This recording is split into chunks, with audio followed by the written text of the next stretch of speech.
How's it going, everybody? Welcome back to the channel. My name is Zach Hicks, your resident film nerd of horseshoehuddle.com. And of course, your favorite co-host over at the Locked On Colts podcast. Now, I typically bring you guys podcast content over with Locked On, and I'm sure that's where you guys know a lot of my work.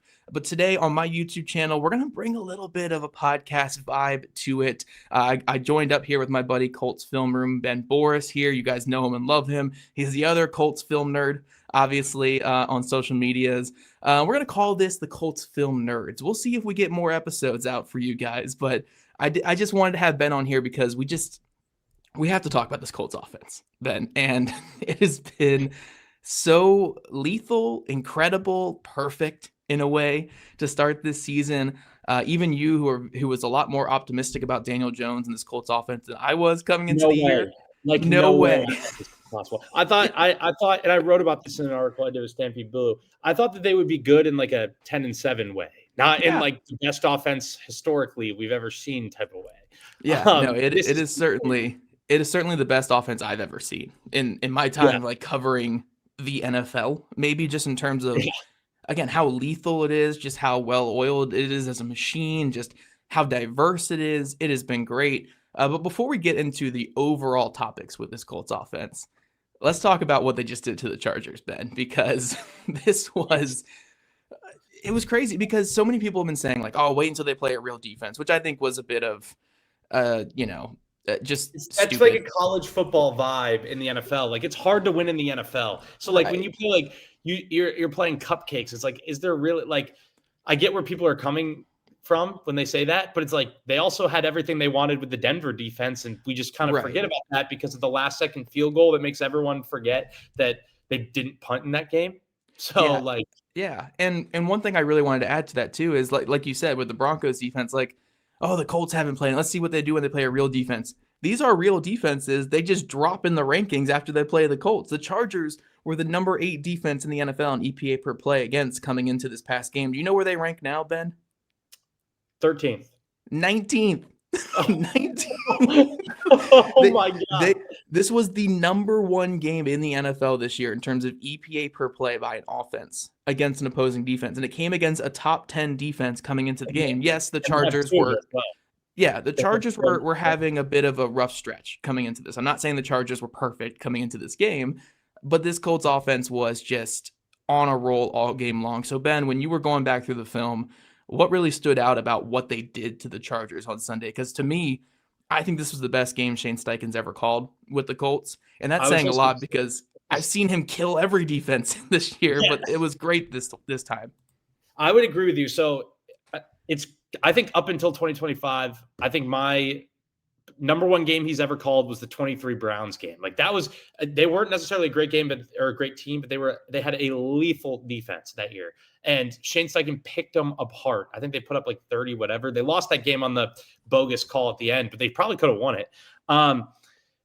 This has been the best. And the reason I say that is like, there's so many answers for Daniel Jones, and they're doing it in a way that like, I don't want to, like, I want to give everyone credit because they all deserve credit. Like a quarterback doesn't just walk in there and like play to the level Daniel Jones. Daniel Jones deserves all the credit in the world, but like they're giving him, it's like he's like crown royalty compared to like what he was in New York in terms of the answers that they're giving him, the way that everything is like, they're building everything off the run, which would make sense. Obviously, you have one of the best running backs in football, but like it gets to a point where teams have to honor it, and they're finding ways to do it. I was really like nervous, I think, when you looked early on and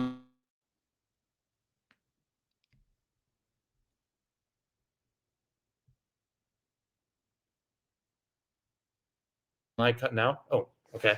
Am I good? Yeah, you're good. If you want to start that thought over again there. Yeah. So a naked keeper is when those rollout passes, but they leave that player unblocked, and he's supposed to chase down the edge, and then you have something in the flat, something on an over usually, or like a post in a corner up top. So it's like a 3-level stretch read, and it's half field. The teams were getting good at play. Like I saw the Rams game the last time they were in SoFi, and they kind of caught on to this where they teach that unblocked player, hey, do not chase the run for Jonathan Taylor, hang back and play the slide route coming from the backfield. So I was thinking to myself, well, this has been a way that they've been getting a lot of like easy completions, keep the chains moving. If teams are going to catch up to this, they're going to have to find ways to do it in other ways. First of all, they've done that, but that's the other part. And then two, I think they've innovated on their naked keeper and boot game in a way that like we saw very early on in that game. The first drive, it was some sort of like a throwback pass, but Jonathan Taylor, catches it in the flat. They give them all these answers. Then they had one where Tyler Warren is, instead of releasing out of the backfield where defenses can see him and play it a little bit better, now he's into the pattern, which makes it even harder. They had insert action passes where Pierce is like inserting into the block scheme. And then when you're a safety and they're creating gaps in the interior of the offense, well, that's going to make me come downhill because I need to play that run. And then they're popping Tyler Warren out the other way. They are innovating in ways I just didn't think that they would. And it's been incredible to watch. Yeah, no, I think this Chargers game in particular was just so fascinating to watch from the window dressing in the backfield. How they just dress up every single play is just gorgeous. And a big shout out to Tom Manning, the Colts tight end coach. I've heard over the years that he's a big part of what they do with their pre-snap motion, what they do with a lot of how they disguise plays.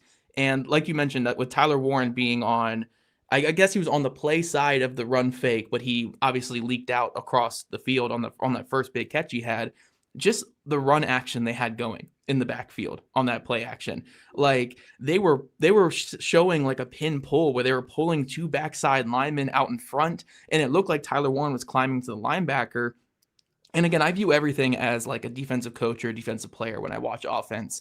And if I'm a linebacker in that situation, I'm, my keys are reading the guards, right? I'm watching what the guards are doing. And if I see a guard pulling out in front, my head is going, okay, I got to fit. I got to fit against the run, especially when you're feeling the tight end climbing up to you, right? So you feel Tyler Warren closing in on your right side. You see the guard pulling, Jonathan Taylor's there in the backfield. You're like, oh shit, I gotta fit this run. And then Warren's just slipping behind you out into the open space, and it's a 30-yard gain. That is so difficult to defend as a linebacker. And we're getting to this point too, where I think if you're a team that just doesn't have a top tier linebacker in coverage or just a top tier linebacker in general, the Colts are going to relentlessly target you. And that's kind of how modern NFL is now. They go after linebackers as much as possible, but the Colts in particular, man, they are just feasting on linebackers and then safeties that come down the box. And, you said before we started recording, like the Chargers weren't fully healthy in this game on defense, but they had Derwin James. They had their linebackers out there, and those were the guys that got picked on the most. Those were the players that Shane Steichen, this Colts offense, really went after on Sunday. Yeah, and it's interesting you say that because they've been able to just marry everything together really, really well. Like even when it's kind of that what Shane Steichen said when he got hired, where it's like we're going to throw to score and run to win, and we've kind of seen that too, where like they'll do a little bit of both. Honestly, they're going to make you think you're running, but you're really throwing, and it's great. And I think the one thing, like when you watch Tyler Warren in college, the best thing and it's crazy because I put this tweet out today. He doesn't really understand the finer details of route running. He's a rookie in the NFL. And he also at Penn State wasn't really asked to run, I would say, like fine route running, where it's like, hey, like this needs to be a square cut, not a rounded cut. We need to take this out wider to the numbers. And it's not just like, I'm not making this stuff up. It's stuff you look at and the spacing looks off and it's pretty intuitive. You would think it would be intuitive. Obviously, these are the finer details of a concept. And maybe they're teaching it wrong. And I'm totally wrong. But I think it's crazy to see how they've been able to get him on the move. Like when you watch Tyler Warren's targets, it's not like a Brock Bowers where he's going to run the choice routes or he's going to be a start-stop kind of guy. He's 250, 60 pounds. Like they want to get him on the move and rolling, and this is how they've been able to do it in a way that really makes sense. It's been incredible to watch like this entire thing. And then in the run game, like they've been able to block things so well so that it really forces you to like come down and play the run a lot better. Like it's not like you can have a guy two gap and steal gaps so that you can, keep guys out of the fit and play the pass. So it's just been like everything is working together in ways we did not think was possible. Yeah, no, for sure. And I think, it's just so hard to play this team because, again, you're coming into these games. I say this every week on the podcast. So if I'm saying it and I'm knowing it, obviously real defensive coordinators around the NFL know exactly what I'm talking about, right? I'm not saying anything that's just unique, but I tell every single host when I go on these like crossovers and stuff, The Colts are going to come out throwing the ball out of heavier personnel sets. They're going to sell the run as much as possible. They're going to build up a lead by throwing it. And then in the second half, when you're seeing these heavy personnel sets and you're saying, oh, shit, like the pass is coming, when they have Drew Ogletree and Mo Alley Cox on the field with Tyler Warren at fullback, then they just run it down your throat. When your fits are a little bit off because you're so expecting the pass from the first half, teams are going into these games knowing that you're going to be throwing out of those sets early. But you still have to respect the run because Jonathan Taylor and the way they run block up front. And this is what's leading to Daniel Jones has 4 games this year with 200 yards passing in the first half. That's insane.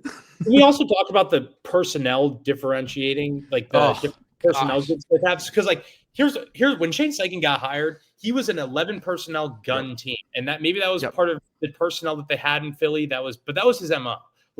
He had a very specific system, and I think it's been with Daniel Jones.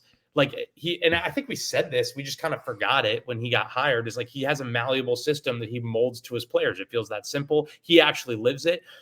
I didn't think, even when they drafted Tyler Warren, I thought it was all about playing in 11 personnel and trying to do all that kind of stuff because he could do both. We talked about that so much. Personnel. I did not think that was going to happen. They're a big 12 personnel pass team, and basically, everyone's eating in this offense. The 2 guys that come onto the field and they play roles that literally no one talks about is Mo Alley Cox and Drew Ogletree. They don't talk about them because they've been here and they try to do other things with them and people don't like them.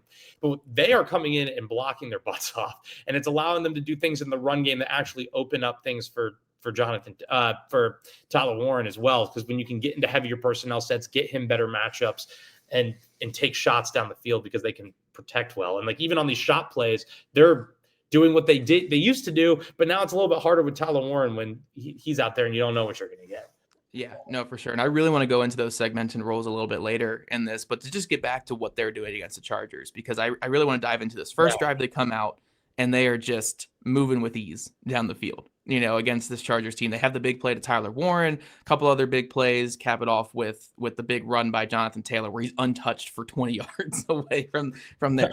We get to the second drive, though, and this is one of their more trying, difficult drives of the season, where they are dropping the ball in the backfield, and Daniel Jones has to scramble just to get them into a 4th and 1 situation. They have 3 fourth downs they have to convert on that drive, but they're still able to cap it off with a gorgeous RPO, whatever you want to call it, touchdown throw to Michael Pittman Jr. in tight. But I really wanted to focus on their short yardage offense in this game, Ben, because when they got into those 4th and 1s, 4th and 2s, whatever it was, they weren't taking anybody off the field. They were making you have to defend them still. And again, when you're if you're looking at this from the Chargers' point of view, what do you do on these 4th and 2s, 4th and 3s? Because they were bringing sim pressure. They were mugging the A-gap, right? And the Colts were saying, all right, we'll just run it right up the gut on you then, right? If you want to put a linebacker over Quentin Nelson, we'll run it right behind Quentin Nelson, right? Yeah. If you want to have heavier personnel sets, we'll RPO and pull it out to Michael Pittman Jr. We have the QB sneak in our back pocket. We have all these things. So I think the Colts' short yardage offense in this game in particular, Ben, was just so lethal. And it was a huge part of why the Colts were able to put up those 38 points in this game. Yeah. And that's something that's honestly, that part isn't new. Shane Steichen's been a great short yardage play caller, I think, since he's been here. But it was really prevalent in that game because I used to think with Anthony Richardson, that's how the magic was made, but they haven't really used the quarterback run in those situations, and it's been working. And I think part of it is just the pure threat of having, and it's similar to, I would say, what Saquon Barkley went through last year, of where he's literally getting, because he's not just a good back, but not even a great back, but one of the best backs in the league that you have to stop or you're going to be in for a long day. That's allowing them to do so many things off of that, which I think is really good too. And then they're staying on schedule to even get to those downs, which I think are really important. But they've done a lot of really cool things. That you mentioned the RPO to Pittman. It's that's a 2023 staple, but it looks totally different because they're reading different players off of it. When they have Pittman in that tight sniffer type alignment where he's basically a bona fide tight end, and they basically use him. That's no different than what Puka Nacua is doing, what Amon-Ra St. Brown is doing, where that you have these guys who block their butts off, and then it gives them credibility. Like if you put Tutu Atwell, I don't know, like something like that, like he's not gonna be credible down there for them to give you the thing of being able to run the ball, but they'll also run duo out of that too. So like I think when you look at it, and you mentioned that like when you watch film from the offense, you look at it from a defensive coach's perspective. I would be pulling my hair trying to figure out where the ball is going to go. I think I heard someone say that somewhere, but it's like it's so true. Like where's the ball going to go? Like I don't know. Like it could go anywhere. Yeah, and you know what the roles are on this offense, which we'll get into after we finish this Chargers talk. You know what every guy's role is, but it's not like you can prepare to stop every single one of those roles throughout a game. So it's just crazy what they do there. But a couple other plays I really wanted to highlight this Chargers game, and then we'll get into more of the overall big picture with the offense. The deep shot to Alec Pierce. Gorgeous cover 3 beater. Oh my gosh. And you want to go into that? Yeah. Yeah, so that's actually a 2022 Jaguars staple. They ran this a couple times. Okay. So basically what they call a deep in, but a deep curl, and it's the same concept. And then like a pylon route to run away from that leverage from the middle field safety. And they're basically reading that deep corner. So as soon as he bites down on that curl, well, now you have the pylon with leverage away from it. And first of all, it's great pass protection to even get to have that hold up. Shout out to Jonathan Taylor. Shout out to Jonathan Taylor on that chip. It was an incredible chip. And like JJ Stankiewicz had replied to one of my tweets, and he had said, like, I think that's the second time in his career he's ever chipped from that alignment, which is crazy. And just speaks to why Jonathan Taylor being a third down back is like very new. Like he's been an elite first and second down back, but he hasn't been a guy that you can have on the field in that situation. And then all of a sudden he's now a guy that you can do that with.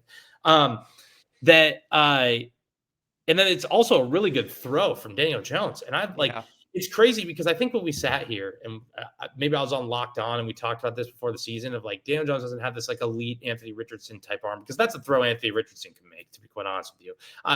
But like it was in stride on the like right where it needed to be, and it was thrown with anticipation. It's like Daniel Jones, when he drops back, you just expect something like that to happen because he's so confident about where he's looking with. And I think that speaks to the system and the concepts, because you're really, if you just say, hey, Daniel, we're expecting we're going to get single high safety here. I just want you to read that front side corner. Just tell me if he's going to do that and then let it rip. And he does it. And it's great. And it's awesome. So like that was an incredible play call. Yeah, and great shout out there with the 2022 Jaguars. That's where Jim Bob Cooter was obviously with the Colts offense coordinator. He's been a big part of the process this year. And I think it's a little underrated because he's not the play caller here at Indy, but he's a head coach. I think he's going to be a head coach. He's still young too. Yeah. I feel pretty good about that, to be quite honest with you, just because the pool isn't necessarily that could be a later conversation, but I think he's going to be a head coach. Yeah. We'll get into that later about what the Colts might do if they replace him. But yeah, that he's been great in Indy this year. And I think people are underrating his impact there, even though he's not a play calling offensive coordinator, just again, bringing a lot of those concepts that weren't really big Shane Steichen concepts. Now all of a sudden are a huge part of this offense and are a big part of where the Colts are winning. A couple other things I want to shout out is that other 30-yard pass to Tyler Warren to get Derwin James just to fit against the run by selling the block. They've been doing that a lot this year with Tyler Warren, selling the run gains, selling the blocking from Tyler Warren, peeling him out to kind of hide him from cover guys, and then getting him in the flat with the ball has just been great. And then the red zone offense recently too, Ben, has just like, it was a Shane Steichen issue for multiple years, struggling with the red zone offense and getting where they need to be. The last 3 weeks, only one time they haven't converted for a touchdown in the red zone, and it was when they kicked a field goal at the end of the half in this past game. So all the times where it wasn't with the clock working against them, I think they are 13 of 13, I guess, in the red zone for touchdowns. It's crazy. It's like, it's not like everyone like would ask me on Twitter, like, what do you think this red zone offense is? Because I've pointed it out, like they've been the 21st ranked red zone offense the past 2 years with Shane Steichen.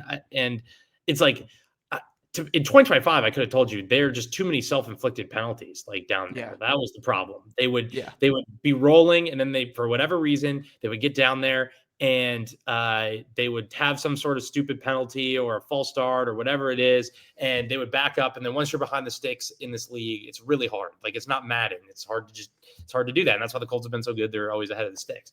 I think it's been wild to see this complete turnaround. Like, I don't even think it was like a old takes exposed for me to say like the offense hasn't been good in the red zone this past couple of years, because it hadn't been. The sample size was large enough. They just corrected a lot of those mistakes. And like, even when they're down there, like the threat of the run just becomes so like they've had some things which is they'll pull Quentin Nelson. Like, they had some stuff that they're doing there where it's just like, it's been incredible. Like, even on that fourth and try, that wasn't necessarily in the red zone, but it's more that short yardage type where they're pulling Quentin Nelson trying to fake the duo wrap. It's just like they have everything. Like, I saw something like his bag is bottomless, and it's kind of how he feels right now. Where anything could happen. Yeah, it's an absolute heater from this Colts team. They're able just to bludgeon a Chargers defense that was pretty good coming into this game. But now let's move out of the Chargers conversation and just talk more so about the big picture with a lot of these guys on offense. We'll talk individuals first, and then we'll talk into just how this offense is working. So to go individual by individual here on the offense, we won't go too long in each one, but talking Daniel Jones, right? Fantastic year, obviously. He has just been great. But one thing I really want you and I to discuss here is the one read quarterback. The one read, he's a first read throwing and all that. I hate the noise of that stat. Obviously, I've voiced my opinion in the past on that. But with Daniel Jones, he is a one read quarterback with the Colts this year. But there's no reason for him to ever go to the second read. So why is that like a negative for him? You know, it makes me mad because, like, first of all, you don't know how a concept's being read. So I'm assuming I'm assuming you're judging it based off, like, does the quarterback move his helmet or does he hitch in the pocket or something like that's how they decide. The second, I get I always am like thoughtful of the people in the analytics type community that are trying to quantify these things. Like, I respect that for sure. To me, it's also part of it is like when you look at how the Colts are probably first of all, I don't know how the Colts read every single concept. I'd be lying to you if I said I did. I think they have so many answers for these concepts give the quarterback so many answers pre-snap that Daniel Jones is just getting to the right read post-snap. So like if the coverage is if they have like a cover 3 beater on one side and then like a man beater or whatever, like a half field type concept, it's like, Daniel, just go to start your read with where the coverage takes you pre-snap because we're going to motion and give you the answers. Well, how is that an indictment on Daniel Jones? I think he's getting the ball out quick in a way, like he's playing to me kind of like, because I thought he would use his legs a lot more than he has, and he really hasn't. To me, he's playing like Jared Goff. Like, he's distributing a lot of those things. Like, that's how I think he's playing. Where it's not, I don't think he's leaving the pocket as much as he could have. Like, they're certainly getting him on the run and stuff. So maybe that's not a direct hit, because I don't know if they run the same amount of like naked boots movements, but like he's distributing the ball mostly from the pocket in a way that's like, it's not like he's making, I wouldn't say I think that probably the hit on him is not making like these crazy big time throws, whatever PFF calls them. Like, there's not a lot of that in this offense right now, but does there need to be? Like, is that a stat that's like more about judging the quarterback than judging what he's doing in an offense, you know? Yeah. And especially with this Colts offense too, where at the end of the day, the goal is to keep ahead of the sticks, keep moving the ball forward and making sure we're getting, if we have a third or a fourth down situation, it's a 3rd and 1 or a 4th and 1, because once we get there, you're not stopping us, you know? So there will be plays where it's like, he'll get to his first hitch, and if that certain linebacker got just a little bit too much depth than what they expected, he's not going to rip that middle of the field throw. He's just going to get it down to Jonathan Taylor, and Taylor's going to make 10 guys miss and fall forward for a 20-yard gain. Or Mo Alley Cox is going to carry the whole defense on his back on his 3 targets he gets a year and drag it for like a 20-something yard gain too. So there's no reason to force these things and make these big-time throws, because players are either wide-ass open or you can get to the check down and these guys can create. Like, I think you almost like probably as a fan, because the emotion of the game in real time makes it really hard. And even just a regular person watching the game, even if you take the fan part out of it, is you just forget about how wide open some of these people are and realize that that's not normal. Like, it's really not normal. And I think it's like, to your point, like, why make a big time throw when I can just make the easy one and move the chains? Why do that if I have it right there? And I think that that's the whole beauty of it all.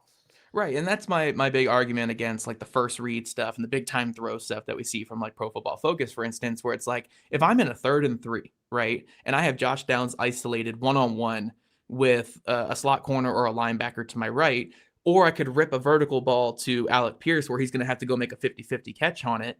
I'd rather just get the 4-yard gain to Josh Downs than throw the 50-50 to Pierce, but my big time throw rate would be better if I threw it to Alec Pierce Exactly. on the go ball. But it's like, I want the first down here. Like, I'm not going to have a lower percentage to my left when I have Josh Downs, who's going to be wide open against anybody in the slot there on my right side. So I think that's where my big issue kind of comes with those metrics. But all this to say, Daniel Jones has been awesome this season. I think it's the best quarterback. I mean, I was saying through the first couple of weeks, like the best since Phillip Rivers, but this is better than what Rivers was putting out there. Yeah, this is better. And Rivers was great, but this is the best quarterback since Andrew Luck. Yeah, in Indy for sure. Yeah, he's been great. And honestly, this is better than some Luck seasons. Yeah, like which sounds crazy. And I don't want to disrespect Andrew Luck because he wasn't given this roster. I think if Andrew Luck had this roster, you would get some. And I'm trying to find the balance of crediting Daniel Jones where he certainly deserves it and not trying to take away from like this offense being compared to the greatest show on turf. Like, you know what I mean? Like, it's been incredible to watch. I think with Daniel Jones, like it sounds so simple to say, but like if Daniel Jones, it's like he's been able to just distribute the ball to these guys in their various roles. And I think that's all that they ever needed. Like with Anthony Richardson, the whole idea is like, we're going to chase our seat. Like the whole criticism I think that the world had about the decision, which even though the results are different and everyone for the most part looks incredibly stupid about what they said about Daniel Jones and what the offense would look like. I don't think it was necessarily unfair to say that, the process of benching Anthony Richardson was probably not chasing your ceiling at the time because you didn't know at the time that the ceiling would be this. At least I didn't. I wasn't at every practice. I just saw the preseason tape. But it's like they have all these guys that can do different things, and Daniel Jones has been really accurate too. And I think that's sometimes you look at all these guys that are wide ass open and you forget that he's delivering runners balls on almost every single one of them. We're like, you see guys, I think that's what goes unnoticed. You just see you like, oh, anyone can make that throw, but it's like sometimes it's actually harder to hit guys that are really wide open. And like, which sounds counterintuitive because you don't have like the place to put it and there's no defender to help you judge that, but he's throwing runners balls. Yeah, no, for sure. He's been great this year. I don't want to downplay him. There's even some people who come to me and they're like, Zach, when you say he's not doing these like superstar things all the time, it's like downplaying. I'm like, no, the thing is the offense doesn't ask him to be a superstar. And that's why this offense is like legit, in my opinion. It's repeatable, in my opinion. Like what we saw Justin Herbert just do against the Colts defense was next level quarterback play for that whole second half, for most of that second half, where it was like he was putting a team on his back. He was throwing these elite throws that not many quarterbacks can do. But if you're asking a quarterback to do that for a full game or week over week, there's going to be regression. There's going to be negative things. When you're asking a quarterback to do what Daniel Jones is doing each week, you can repeat that against anybody. And it's not to say that he's not playing well. It's just more so like the things that he's winning with are translatable to each week in terms of winning pre-snap. Like, we're seeing it like just to be fully transparent. Like Josh Allen is putting the cape on every single. Justin Herbert putting the cape on every single. And they've won a lot of games doing that. Do not get me wrong, but and I don't even want to count these guys out of making the playoffs and totally turning it around because that's not really the point I'm trying to make. I'm saying it's harder to struggle when you have it's such a simple concept, but when you have a really good roster around a quarterback, it's easier to keep things simple and keep things rolling as opposed to like Josh Allen basically be giving nothing since Diggs and Davis left and really trying to put the cape on him and James Cook in that offensive line every single week. So it's more about, it's something that is so repeatable because you have 11 guys that you can trust to go make a play as opposed to like you have to trust one quarterback to basically bail you out of bad plays, bad concepts, bad routes, bad everything else, drops, et cetera, et cetera. Yeah. And let's transition the conversation now to just the weapons they have on offense. So we'll lump everybody in here. Jonathan Taylor, Tyler Warren, Alec Pierce, Josh Downs, Michael Pittman Jr. Those are your core Ashton Doolin. Doolin we'll lump in with like just the auxiliary guys jumping in. But those five guys. Yeah. Anthony Gould in there. Yeah. We'll lump those guys together after. But the five guys, right? Those five, it is a basketball team of like all stars in my opinion, but like not like all pro. Well, I mean, Jonathan Taylor and Tyler Ward are like all pros this year, but in terms of like, you're not throwing out there the Monstars lineup every single week where these guys are all like super gods out there doing like everything at a perfect. It's not all Jamar Chases, but you have these guys who just fit everything the Colts need. Jonathan Taylor, no negative plays, creates explosives, becoming a superstar third down back and playing the best football of his career. Tyler Warren wears multiple hats. He's maybe not the greatest route runner in the world, like you said, but yeah, but he's kind of like a Deebo Samuel in this offense, and in a way that the way Deebo Samuel, he's a weapon. He's a weapon for this offense. And then the three receivers, none of these guys are perfect, right? None of these three guys are, again, like Jamar Chase or Justin Jefferson, but Pittman Jr., your throwback dog receiver that you can put as a sniffer tight end and block, and you can also have him win over the middle of the field. Alec Pierce, winning vertical, but now winning more than just vertical, winning on crossers and winning on anything that makes him stretch his legs and just run. And then Josh Downs, if I need a third down conversion, I know where I'm going, and the defense knows where I'm going, but it doesn't matter. They can't stop that, So you have this offense that is just the sum of its parts in every way. And we haven't even talked. We're going to talk about the offensive line after, but these five guys have just been otherworldly in what they're doing, and they are maximizing their roles and making life as easy as possible for their quarterback.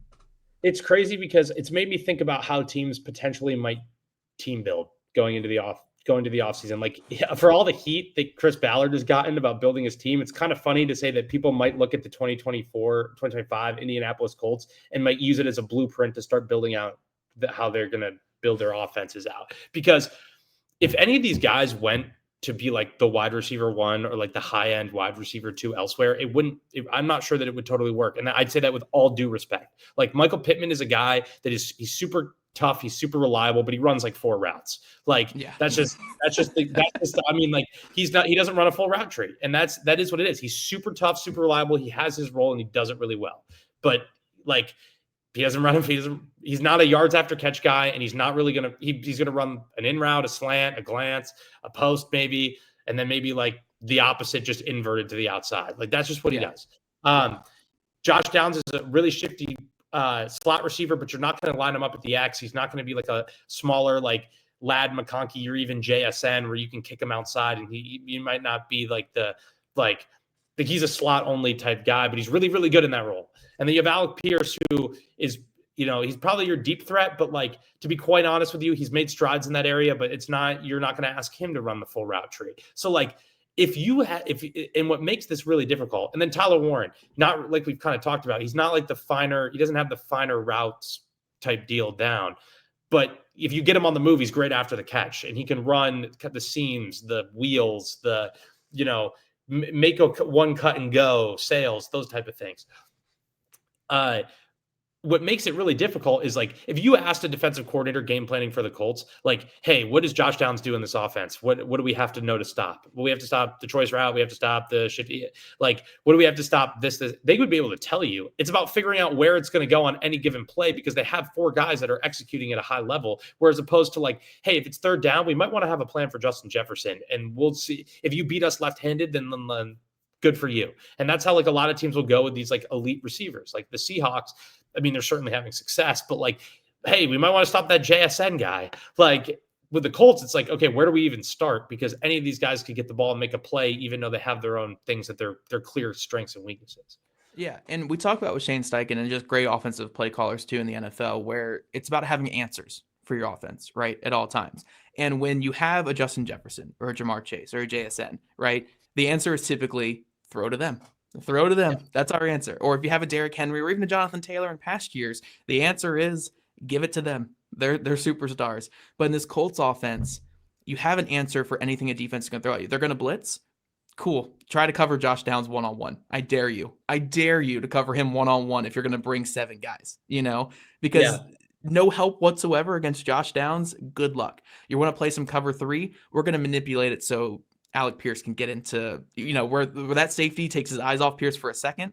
We're going to hit him vertical down the field, or we're going to have him run away from them routes, or even do max protect routes where we have 7 guys blocking, and we're going to leave Pierce on an island outside the numbers with your corner, and we dare you to try to cover him with that corner on the outside. Yeah. Michael Pittman Jr., we can use him in so many different ways on these glance routes, these RPO routes, these just quick hitters that get us ahead of the sticks. Like, we have an answer for man, we have an answer for zone, we have an answer for blitz, we have an answer for everything in this Colts offense, and that's just throwing the ball. And when you factor in Jonathan Taylor running the ball, who's been the best running back in football this year, should be a first-team All-Pro, should be Offensive Player of the Year at this point.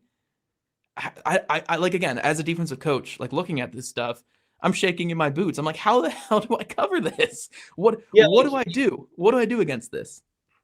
It's like, and even have like, this is where I think about the team building element. Like, hey, if we have a guy that we can match up against this guy, okay, well then we can, try to put resources on the other. Like, there's just they make you defend every blade of grass. And I think that's really what we're trying to say here. And it's like, none of these guys are super like game breaking video game type guys. And I mean that with all due respect, but they're really, really good. And then when you combine them all together on a team, that's where I think I think about, like, obviously we're talking in the moment, what's made the Colts so successful. When you think about the longevity of this, it's just replacing these skill guys that can make it so that they defend every blade of grass. Like, it's not like we're rolling out guys that we aren't confident in. So it's like, it's not like some teams where you look at their wide receiver group, it's like, wow, they have two guys, but like you get down to the third and fourth guy on their depth chart, and it's like, yeah, well, the Colts are just beating you with depth more than everything else. Because, like you said, not to lump in those guys, Anthony Gold and Ashton Dulin in particular are guys that are getting snaps, and then they're taking advantage of it too. So, which is crazy. Yeah, we're going to talk about them in just a second here. But one more final point I wanted to add with these playmakers is the symbiosis of it all, where, again, we have answers for everything. So the key now is just giving Daniel Jones the information he needs pre-snap. So as long as Jones knows pre-snap, a blitz is coming, or zone is coming, or man is coming, I know who my answer is, which goes back to the one read stuff with Daniel Jones, where it's like, if I know a blitz is coming, I know I'm going to Josh Downs, right? Or I have a hot route to Pittman or whatever it's going to be. So why do I ever need to look at somebody else if a blitz is coming? Why do I ever need to look at someone else if his zone is coming? Because I have a glance to Michael Pittman Jr. behind where their zone dropping linebackers are. So like, there's no reason to look anywhere else because you have the answer for everything. There's an answer for every single thing, and there's the solution out there as long as you get the information pre-snap, which they're getting with the pre-snap motion. And they also, like, the other part of this too, and I wish I brought this up in the Daniel Jones topic, is like, he's throwing so well under pressure. They haven't had blitz answers like this. Like, we're like, when he's hot, like, he's making the throws to these guys too. And and that's something that schematically hasn't always been maybe a strength of this system in a lot of ways. And obviously, I mean, it's funny, you think back to August and we're talking about the Steichen system in terms of sliding for an unblocked Baltimore Raven. And like, here we are, and they picked up blitzes perfectly, which we'll get to the offensive line part, but it's like, you're right. They just have an answer for literally everything. And it's incredible. Yeah. And then real quick, because again, we're the film nerds. This is stuff we talk about here. The role players on this offense: Mo Alley-Cox, Drew Ogletree, Amir Abdullah, getting in here and playing really good football. That's how you know you're rolling, when you can have guys signed off the practice squad that are they just contribute right away. Yeah. So it's like, I mean, right. No, Amir Abdullah coming in here. Who else? Ashton Dulin, Anthony Gould, A.D. Mitchell outside of the couple gaffes in the Rams game. Look, he's been good this year. It's just the Rams game had the two bad moments. But all these role players for the Colts offense, everyone's stepping up. And I think that speaks to the coaching, though, right? Where, again, we're not putting too much on any guy's plate. It's, hey, this is your role on this specific play. We need you to capitalize. And these guys have the confidence and the wherewithal to capitalize on them. So, yeah, I mean, I do want to give it the biggest shout out, though, to Mo Alley-Cox. I think he has been so vital to everything this season in the Colts offense. He's not going to get the praise he deserves.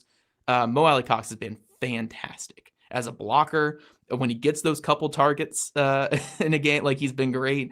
Mo Alley-Cox has been the perfect tight end to have alongside Tyler Warren. It's like, when they signed him back, I was like, well, this kind of makes it, 12, we're going to be able to do some 12 personnel stuff, whatever.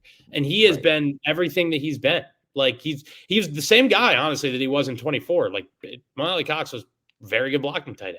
Here, he's doing it in a way where, hey, we need you to block, and then we'll make you like the fifth read or whatever. You're not going to be the third read. You know what I mean? And that's Tyler Warren's going to be the third read. And I think but you also are going to be responsible for some really tough blocks. Like you go look at Molly Cox in the run game, and it's like, wow.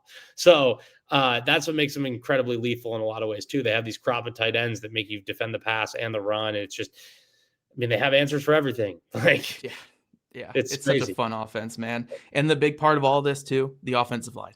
The offensive line has been vital. Now, we knew coming into the year, Bernhard Raimann, Quentin Nelson, those guys are going to be great. The questions were the other three guys. Braden Smith coming back from what was a tough 2024 for him in a lot of different ways.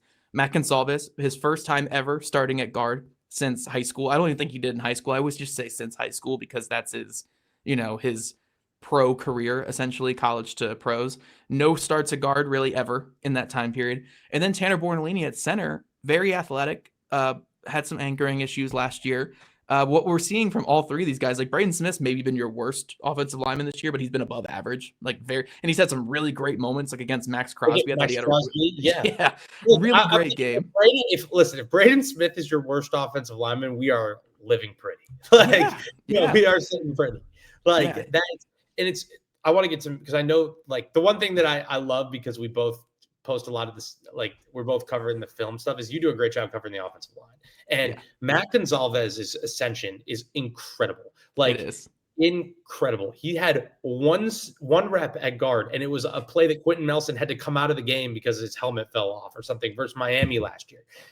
Now he comes in, and there was some like, I think he might have played actually right guard a little bit in preseason. And there's been, I'm talking 2024 preseason.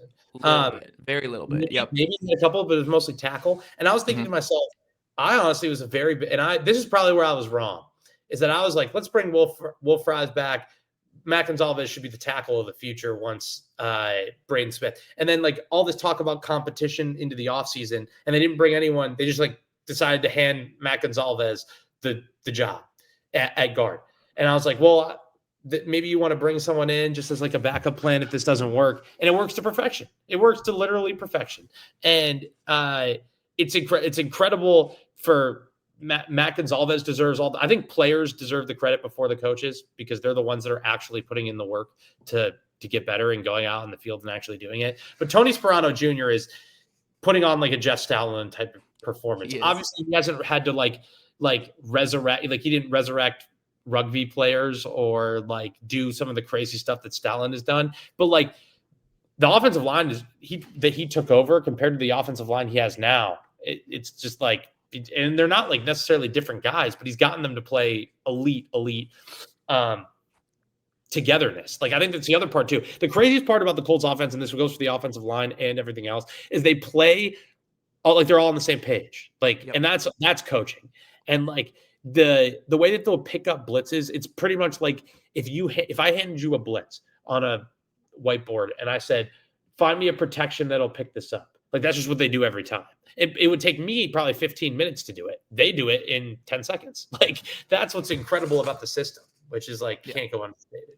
Yeah, no, it's been fantastic. Matt Gonsalves has been more than I expected. And I was optimistic on him coming into the year. I did a lot of his preseason tape breakdown. I was like, you know what? There's some good traits here, but the angle sets are going to be a bit of a concern. There's going to be some just issues overall. But I literally said this in the preseason. I was like, if he just jump sets people a little bit more, if he just comes out here and just jump sets as much as possible, he's going to be a good pass blocker in year one. And it helps that the Colts now are this 12 and 13 personnel team that runs play action at like a 50% rate. So now we're getting all these jump sets from him 24/7, and he's unbeatable in a jump set. I don't think there's any guy in the league that can beat him in a jump set. It's 6'6", 330 pounds getting on you in a second. You know, there's no chance.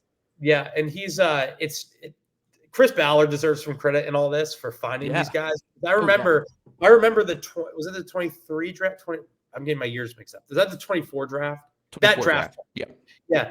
I remember sitting there, and there was this run on corners, and the Colts needed a corner. And I'm like, we could probably get it on this run on corners. And Chris Ballard says, no. I'm going to go get a right guard when we don't need, or a guard tackle that we didn't trade it up for him. Trade it up. It's like, I'm going to do this, and then I'm going to go in the fourth round. I'm going to draft Tanner Bortolini too. And both of those guys, and I remember tweeting at the time, it's like, okay, well, this is just at the time, Anthony Richardson is not going to step on the field without a good offensive line. We're going to continue to invest in it. And that's where, like, I mean, these are conversations for another day about the Colts investing in continuing success and making this not just a 1-year wonder, but like the stubbornness of investing in the offensive line has paid off because these guys didn't have to start right away.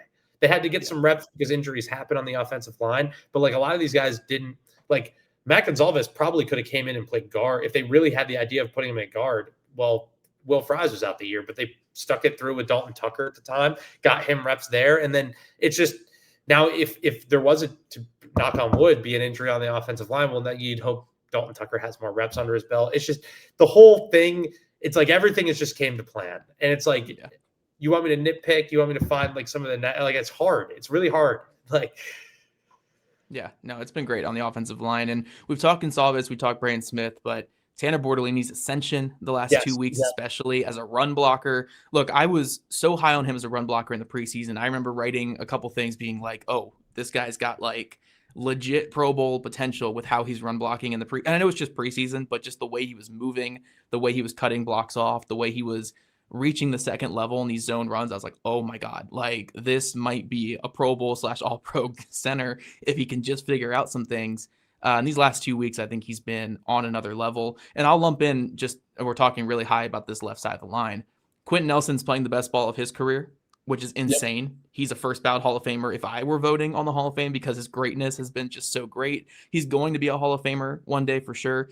And Bernhard Raimann has been kind of flying under the radar because he had a couple of rough moments early in the season in pass protection, but since then he's been great. His contract looks great. His contract looks fantastic. He was worth all the money. And his run blocking has been so good these last. His run blocking at left tackle, he might be one of the best left tackles in run blocking this year from what I've seen the last couple of weeks. Yeah, and it's like they really play it so cliche, but they do play 5 as 1 in that way where it's like they just it's to Bortolini's credit. I think the one thing about Bortolini that I was like thinking about is like, well, in this offense, the center handles a lot of the protection calls initially. Now the quarterback can override him if he sees something else, but like they're so good in terms because people forget because it's been so long, but like teams were blitzing Daniel Jones like crazy because they're like 2 weeks. Yeah. They're like, let's see how he does under pressure. Obviously that looked terrible. But like they've picked these blitzes up in an incredible rate. And that goes to Bortolini, obviously Daniel Jones, because you can see him making some of the protection calls at the line. Like they're all in sync in that way. But like, I think that's what's been really impressive for a first year starting center to be able to be that efficient. And that decision to like, because I was right about a lot of things in this offseason, which feels great to be vindicated. I was dead wrong about some of the decisions on the offensive line because they've been started these 2 young guys and they've been better than what they had like it sounds crazy because Ryan Kelly has been such a staple and it sounds crazy because Will Fries was just that good, but you could probably make the argument that both of them were better than what they had in 24. I think so far, yes. The offensive line has been better this year. One, because Quentin Nelson just hit another gear. And I really don't want to downplay how great Quentin Nelson has been. Yeah, but yeah. I've just never seen guard play at this level in my life. You never will. Like, I don't want to ever say that because people get more athletic. It is crazy. Yeah. So they run this concept, and I've written about it a ton. Duo wrap. It's the one. It's the one where Quentin Nelson is running like. Literally, he looks like a madman pulling out to go hit a corner. And Shane Steichen made a comment on this that I thought was cool. Is like you almost treat him like a weapon. You game plan him in the run game like he's a weapon because you want him out in space. The way like he moves way different than anyone who played. Like if you lined every guard up in football, like from it doesn't matter. He is the best mover I maybe have ever seen. Like you watch it, like teams can't run that. Like. You can't look at that as a coach on a play and be like, oh, we should run this. Like teams have wide receivers do the wrapping because they can't get out in space like Quentin Nelson can.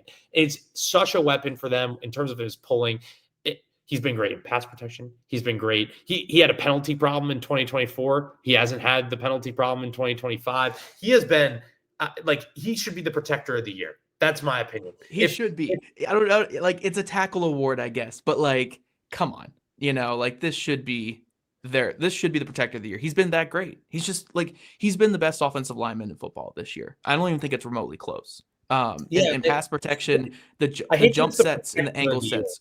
Yeah. Yeah, right. But like the jump sets and the angle sets in pass pro are great. He has to do more in pass protection than any guard ever should because he's the quarterback of pass protection in a lot of ways when the play starts. Like again, Bortolini and Jones are calling a lot of the protection, but if he's on the slide side, his eyes aren't just on the left side of the line. He's also scanning the backside. He's also coming back and picking up late blitzers if he's left unblocked.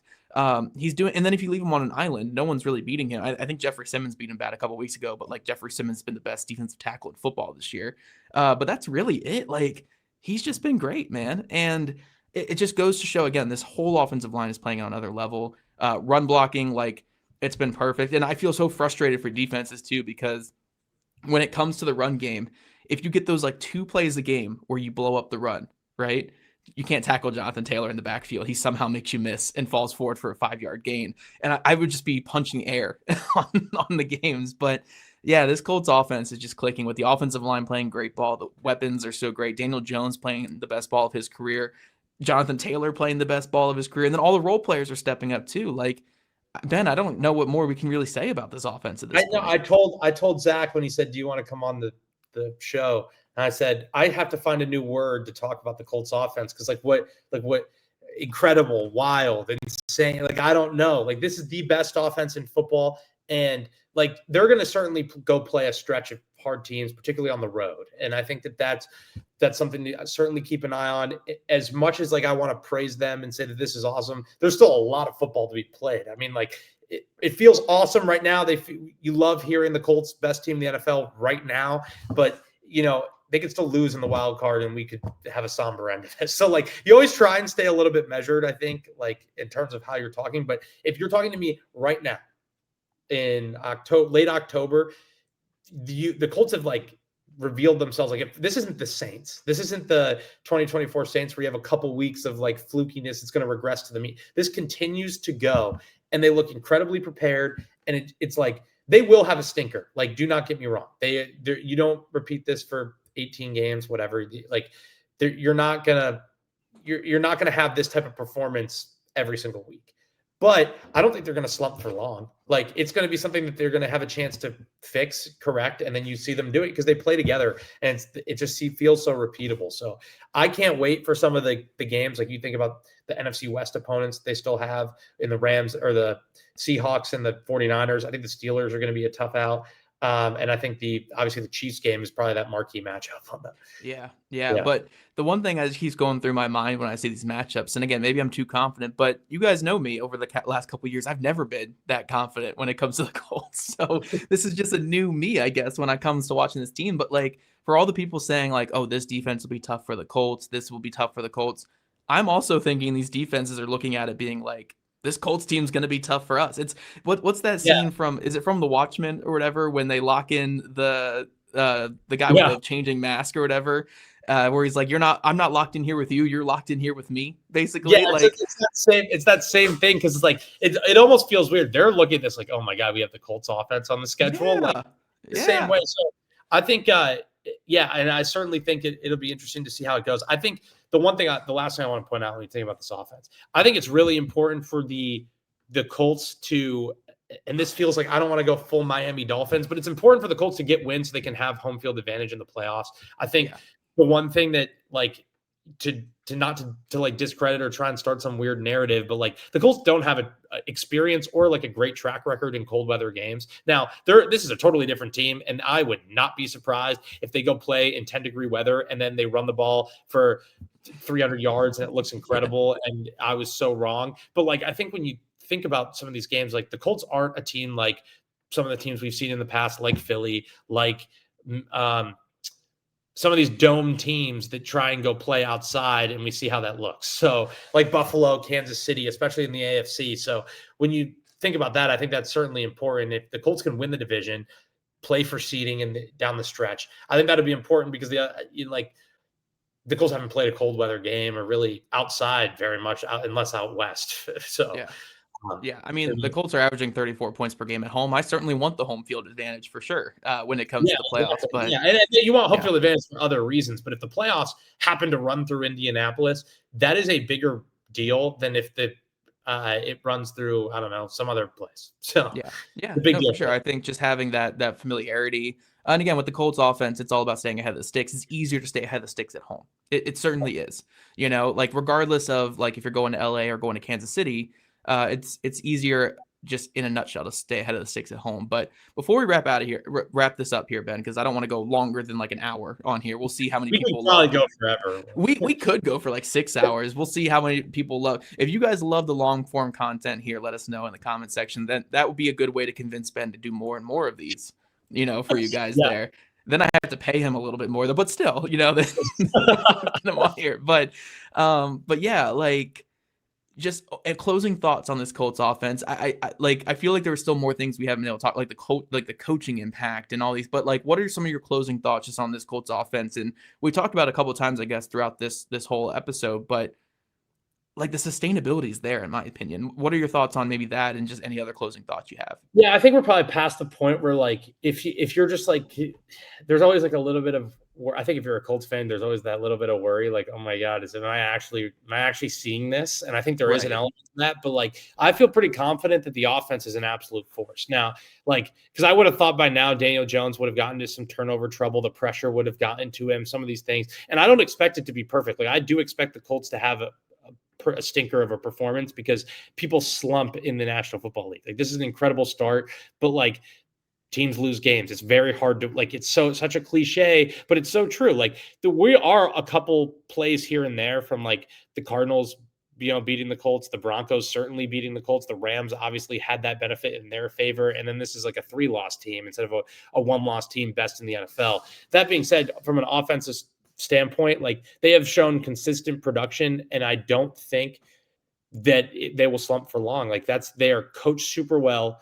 They are clearly playing. I think like they're just sick. I think there are guys that are sick of losing. They play like they're sick of losing. Like there is a lot of guys, I don't want to say jogging. Like you can see more like intensity in the way they play. They play harder. Like they are in the fourth quarter, just running the ball, establishing dominance when it matters. And I think, yeah, that's my closing thoughts. Like, I just don't think that they're going to have a stinker. And you're probably going to come on here and you're going to see the national media probably be like, were the Colts ever for real? Look at this guy. Like they're going to have a stinker, but it's not going to be for long, I don't think.